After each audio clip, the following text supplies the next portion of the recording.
মানে এত ক্লান্ত হয়ে গেছি, ভাবছি কোনো ইফতারি বানাবো না। তারপরে শর্টকাট বানালাম, সুরাইয়া ভাইকে তরমুজ দিয়ে গেছে। তাহলে আমাদের তরমুজটা ফ্রিজে ছেড়ে দিয়ে এটা টাটকা হয়ে যাবে, এত তরমুজ আর আমি শর্টকাট পাড়াপাড়ি করে, মানে টাইম নাই তো, অনেক তাড়াতাড়ি করে ইফতারি বানাইছি। কি বানাইছি জানো?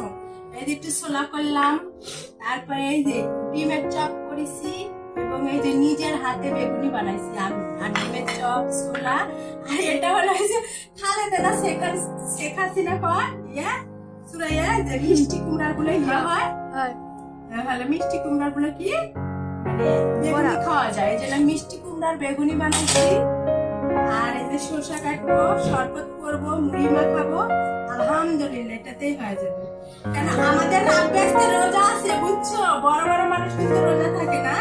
আর আমাদের রাব্বি কিন্তু অনেক ছোট, কেবল 8 বছর বয়স, তারপরে রোজা থেকে না রাব্বি একবারে ক্লান্ত হয়ে গেছে।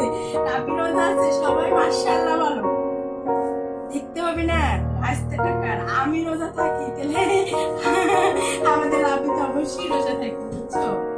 রাব্বি রোজা আছে, সবাই বলো মাশাআল্লাহ। একটা বাড়িতে ইফতারি দিয়ে গেছে।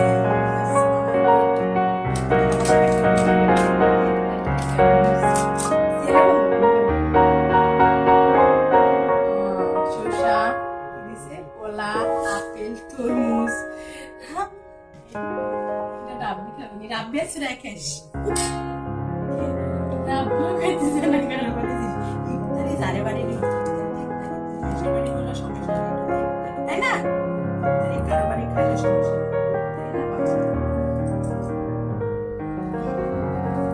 আমি ইফতারিলে কিছুই খাই না, আমি ইফতারিলে জাস্ট একটু শরবত খেলে আমার মন প্রাণ চলে যায়। কেন আমি শরবতটা খুব পছন্দ করি, আর ইফতারিলে খালি শরবতই খাই, আখের গুড়ের শরবত। আজকে মাকে মানে টাইম হয়ে গেছে, বেশি না ওই যে উপরে টাইম দেখো, ঘড়ি দিয়ে মোবাইলের উপরে টাইম আছে, 6টা কত তাহলে 1:23